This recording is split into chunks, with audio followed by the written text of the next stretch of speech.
নমস্কার। ভগবান শ্রী শ্রী রামকৃষ্ণ পরমহংসদেব, পরম আরাধ্যা শ্রী শ্রীমা শারদামণি এবং বীর সন্ন্যাসী স্বামী বিবেকানন্দের রাতুল চরণে আমার ভক্তিপূর্ণ বিনম্র প্রণাম জানিয়ে শুরু করছি ভক্তের দরবার ইউটিউব চ্যানেলের প্রতিদিন কথামৃত। তব কথামৃতং তপ্ত জীবনং কবিভিরীরিতং কলমশাপহম শ্রবণমঙ্গলম শ্রীমদাততং ভুবি গৃণন্তি ইয়ে ভুরিদা জনাঃ। শ্রী শ্রী রামকৃষ্ণ কথামৃত আমরা পড়ব আজকে 939 পাতা। দশম পরিচ্ছেদ, ঠাকুরের পরমহংস অবস্থা। চতুর্দিকে আনন্দের কুয়াশা দর্শন, ভগবতীর রূপ দর্শন, যেন বলছে লাগভেল কি। বেলা 3টা, ঠাকুরের কাছে দুই একটি ভক্ত বসিয়া আছেন। তিনি ডাক্তার কখন আসিবে আর কটা বেজেছে বালকের ন্যায় অধৈর্য হইয়া বারবার জিজ্ঞাসা করিতেছেন। ডাক্তার আজ সন্ধ্যার পরে আসিবেন। হঠাৎ ঠাকুরের বালকের ন্যায় অবস্থা হইয়াছে। বালিশ কোলে করিয়া যেন বাৎসল্য রসে আপ্লুত হইয়া ছেলেকে দুধ খাওয়াইতেছেন। ভাবাবিষ্ট বালকের ন্যায় হাসিতেছেন আর একরকম করিয়া কাপড় পরিতেছেন। মণি প্রভৃতি অবাক হইয়া দেখিতেছেন। কিয়ৎক্ষণ পরে ভাব উপশম হইল। ঠাকুরের খাবার সময় হইয়াছে। তিনি একটু সুজি খাইলেন। মণির কাছে নিভৃতে অতি গুহ্য কথা বলিতেছেন। শ্রীরামকৃষ্ণ মণির প্রতি একান্তে, কেউ যাতে না শোনে সেভাবে মণির সঙ্গে তার মাস্টারমশাইয়ের সঙ্গে তার কথা হচ্ছে। এতক্ষণ ভাবাবস্থায় কি দেখছিলাম জানো? 3-4 ক্রোশ ব্যাপী শিওরে যাবার রাস্তার মাঠ। সেই মাঠে আমি একাকী। সেই যে 15-16 বছরের ছোকরার মতো পরমহংস বটতলায় দেখেছিলাম, আবার ঠিক সেই রকম দেখলাম। চতুর্দিকে আনন্দের কুয়াশা। তারই ভিতর থেকে 13-14 বছরের একটি ছেলে উঠল। মুখটি দেখা যাচ্ছে, পূর্ণর রূপ। দুইজনেই দিগম্বর। তারপর আনন্দে মাঠে দুইজনে দৌড়াদৌড়ি আর খেলা। দৌড়াদৌড়ি করে পূর্ণর জল তৃষ্ণা পেল। সে একটা পাত্রে করে জল খেয়ে আমায় দিতে আসে। আমি বললাম, ভাই, তোর এটো খেতে পারবো না। তখন সে হাসতে হাসতে গিয়ে গ্লাসটি ধুয়ে আর এক গ্লাস জল এনে দিল। এরপরে হচ্ছে ভয়ঙ্করা কালো কামিনী দেখাচ্ছেন সব ভেলকি। ঠাকুর আবার সমাধিস্থ। কিয়ৎক্ষণ পরে প্রকৃতিস্থ হইয়া আবার মনির সহিত কথা কহিতেছেন। আবার অবস্থা বদলাচ্ছে। প্রসাদ খাওয়া উঠে গেল। সত্য মিথ্যা এক হয়ে যাচ্ছে। আবার কি দেখছিলাম জানো? ঈশ্বরীয় রূপ, ভগবতী মূর্তি। পেটের ভিতর ছেলে, তাকে বার করে আবার গিলে ফেলছে। পেটের ভিতর ছেলে, তাকে বার করে আবার গিলে ফেলছে। ভিতরে যতটা যাচ্ছে ততটা শূন্য হয়ে আমায় দেখাচ্ছে যে সব শূন্য। যেন বলছে লাখ লাখ লাগ ভেলকি লাগ। মণি ঠাকুরের কথা ভাবিতেছেন, বাজিকরই সত্য আর সব মিথ্যা। সিদ্ধাই ভালো নয়, নিচু ঘরের সিদ্ধাই। শ্রীরামকৃষ্ণ, আচ্ছা, তখন পূর্ণকে আকর্ষণ করলাম, তা হলো না কেন? এইতে একটু বিশ্বাস কমে যাচ্ছে। মণি, ওসব তো সিদ্ধাই। শ্রীরামকৃষ্ণ, ঘোর সিদ্ধাই। মণি, সেই অদর্শনের বাড়ি থেকে গাড়ি করে আপনার সঙ্গে আমরা যখন দক্ষিণেশ্বরে আসছিলাম, বোতল ভেঙে গেল। একজন বললেন যে এতে কি হানি হবে, আপনি একবার দেখুন। আপনি বললেন দায় পড়েছে দেখবার জন্যে। ওসব তো সিদ্ধাই। শ্রীরামকৃষ্ণ, ওই রকম হরিণ লুটের ছেলে, রোগ ভালো করা, এসব সিদ্ধাই। যারা অতি নিচু ঘর, তারাই ঈশ্বরকে ডাকে রোগ ভালোর জন্য। এরপর যাচ্ছি একাদশ পরিচ্ছেদে। পূর্ণ জ্ঞান, দেহ ও আত্মা আলাদা, শ্রীমুখ কথিত চরিতামৃত। সন্ধ্যা হইল। শ্রীরামকৃষ্ণ শয্যায় বসিয়া মার চিন্তা ও নাম করিতেছেন। ভক্তেরা অনেকে তাহার কাছে নিঃশব্দে বসিয়া আছেন। কিয়ৎক্ষণ পরে ডাক্তার সরকার আসিয়া উপস্থিত হইলেন। আমরা একটু আগে পড়ছিলাম যে অধীর আগ্রহে ডাক্তার সরকারের জন্য অপেক্ষা করছেন ঠাকুর, এবং বালকের মতো বারবার জিজ্ঞাসা করছেন কটা বাজে, কখন আসবে ইত্যাদি। সেই ডাক্তারবাবু এবার এসছেন। বলছেন কিয়ৎক্ষণ পরে ডাক্তার সরকার আসিয়া উপস্থিত হইলেন। ঘরে লাটু, শশী, শরৎ, ছোট নরেন, পল্টু, ভূপতি, গিরিশ প্রভৃতি অনেক ভক্তরা আসিয়াছেন। গিরিশের সঙ্গে থিয়েটারে শ্রীযুক্ত রামতারণ আসিয়াছেন, গান গাইবেন। ডাক্তার শ্রীরামকৃষ্ণের প্রতি: কাল রাত 3টার সময় আমি তোমার জন্য বড় ভেবেছিলুম। বৃষ্টি হলো, ভাবলুম দৌড় টোর খুলে রেখেছে না কি করেছে কে জানে। শ্রীরামকৃষ্ণ ডাক্তারের স্নেহ দেখিয়া প্রসন্ন হইয়াছেন আর বলিতেছেন, বলো কি গো, যতক্ষণ দেহটা আছে ততক্ষণ যত্ন করতে হয়। দরজা টরজা দেয়া হবে, সেটা ঠিক আছে, সেটা হবে, অতটা বেহুশ ভেব না আমাকে। এইরকম যে দেহটা যতক্ষণ আছে ততক্ষণ যত্ন টত্ন করতে হবে, অতএব সেই দরজা করা দরকার, বাহ্যিক জিনিসগুলো সবই করা হবে। কিন্তু দেখছি যে এটা আলাদা।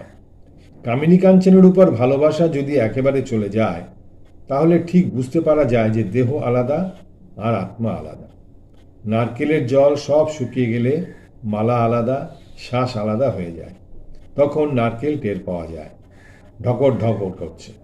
যেমন খাপ আর তরবার, খাপ আলাদা, তরবার আলাদা। তাই দেহের অসুখের জন্য তাকে বেশি বলতে পারি না। গিরিশ: পণ্ডিত শশধর বলেছিলেন, আপনি সমাধি অবস্থায় দেহের উপর মনটা আনবেন, তাহলে অসুখ সেরে যাবে। ইনি ভাবে দেখলেন যে শরীরটা যেন ধ্যার ধ্যার করছে। এই কথা শশধর পণ্ডিত বলেছিল, সেটা ঠাকুরকে জানালেন। পূর্ব কথা, মিউজিয়াম দর্শন ও পীড়ার সময় প্রার্থনা। শ্রীরামকৃষ্ণ: অনেকদিন হলো, আমার তখন খুব ব্যামো। কালীঘরে বসে আছি, মার কাছে প্রার্থনা করতে ইচ্ছা হলো, কিন্তু ঠিক আপনি বলতে পারলাম না। বললুম, মা, হৃদে বলে তোমার কাছে ব্যামোর কথা বলতে। আর বেশি বলতে পারলাম না। বলতে বলতে অমনি দপ করে মনে এলো সুসাইড। এশিয়াটিক সোসাইটির কথা বলছেন, এশিয়াটিক সোসাইটি মিউজিয়ামের কথা বলছেন। বলতে বলতে অমনি দপ করে মনে এলো সুসাইড, সেখানকার তারে বাঁধা মানুষের হাড়ের দেহ, স্কেলিটন।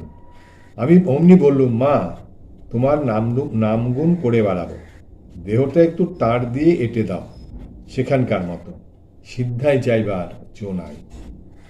প্রথম হৃদে বলেছিল, হৃদের আন্ডার ছিলাম কিনা, মার কাছে একটু ক্ষমতা চেয়েও।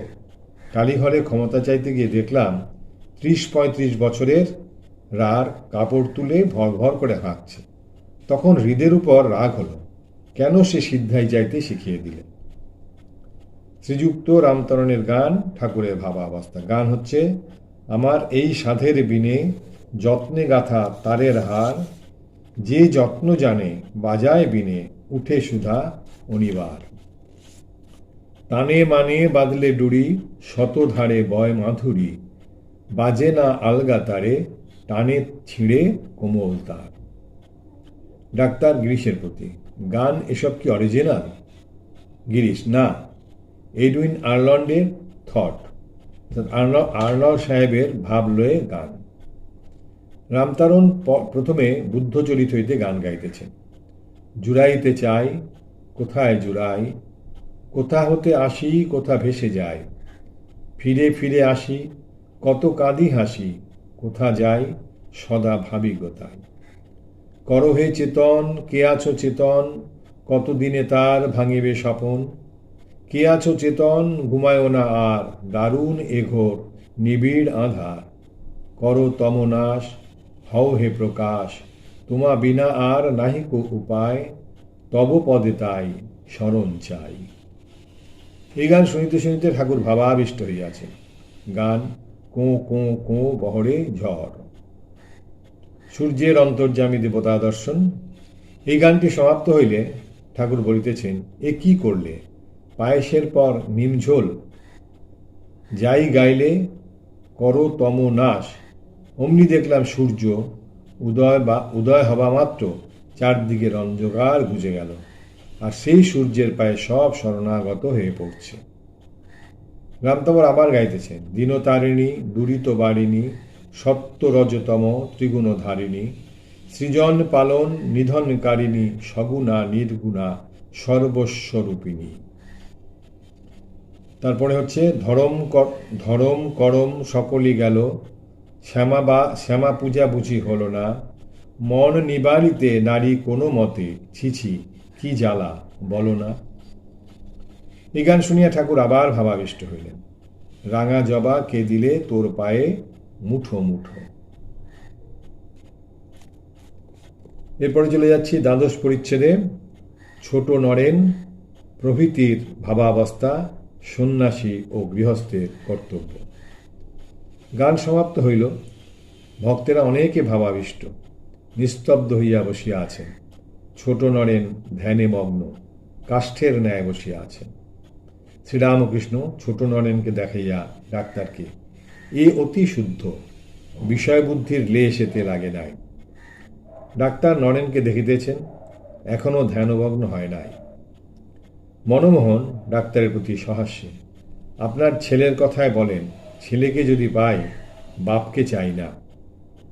ডাক্তার, ওই তো, তাই তো বলি, তোমরা ছেলে নিয়েই ভোলো, অর্থাৎ ঈশ্বরকে ছেড়ে অবতার বা ভক্তকে নিয়ে ভোলো। শ্রীরামকৃষ্ণ সহাস্যে, বাপকে চাই না তা বলছি না। ডাক্তার, তা বুঝেছি, এরকম দু একটা না বললে হবে কেন? শ্রীরামকৃষ্ণ, তোমার ছেলেটি বেশ সরল। শম্ভু রাঙামুখ করে বলেছিল সরলভাবে ডাকলে তিনি শুনবেনই শুনবেন। ছোকরাদের অত ভালোবাসি কেন জানো? ওরা খাঁটি দুধ, একটু ফুটিয়ে নিলেই হয়, ঠাকুর সেবায় চলে।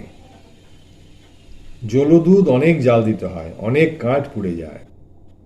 ছোকরারা যেন নতুন হাঁড়ি, পাত্র ভালো, দুধ নিশ্চিন্ত হয়ে রাখা যায়। তাদের জ্ঞানোপদেশ দিলে শীঘ্র চৈতন্য হয়, বিষয়ী লোকদের শীঘ্র হয় না। দই পাতা হাঁড়িতে দুধ রাখতে ভয় হয়, পাছে নষ্ট হয়। তোমার ছেলের ভিতর বিষয়বুদ্ধি কামিনী কাঞ্চন ঢোকে নাই। ডাক্তারবাবুকে বলছেন যে তোমার ছেলের ভিতরে সেই কামিনী কাঞ্চন এবং এইসব বিষয়বুদ্ধি ঢোকেনি। ডাক্তার, বাপের খাচ্ছেন তাই, বাবা রোজগার করে খাওয়াচ্ছেন, ওতে কামিনী কাঞ্চনের দরকার কি আছে? ডাক্তার সেইভাবে আবার বলছেন যে বাপের খাচ্ছেন তাই কোনো কামিনী কাঞ্চনের দরকার নেই, কাঞ্চনের তার তো কোনো দরকার নেই কিছু। নিজের করতে হলে দেখতুম বিষয়বুদ্ধি ঢোকে কিনা।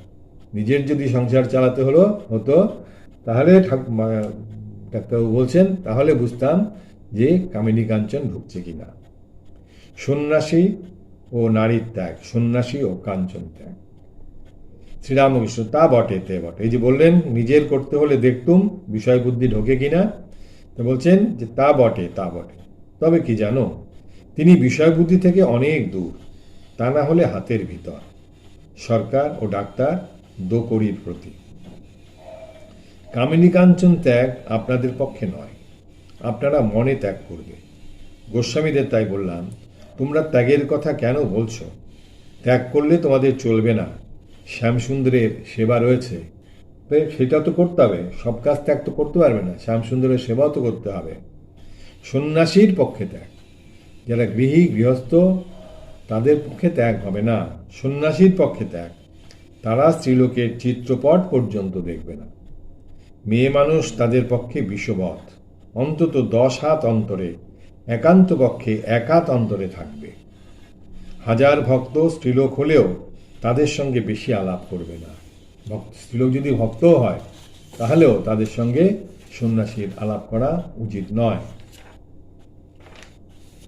এমনকি সন্ন্যাসীর এরূপ স্থানে থাকা উচিত যেখানে স্ত্রীলোকের মুখ দেখা যায় না বা অনেক কাল পরে দেখা যায়। টাকাও সন্ন্যাসীর পক্ষে বিষ। টাকা কাছে থাকলেই ভাবনা, অহংকার, দেহের সুখের চেষ্টা, ক্রোধ এইসব এসে পড়ে, রজগুণ বৃদ্ধি করে। আবার রজগুণ থাকলেই তমগুণ। তাই সন্ন্যাসী কাঞ্চন স্পর্শ করে না, কামিনী কাঞ্চন ঈশ্বরকে ভুলিয়ে দেয়।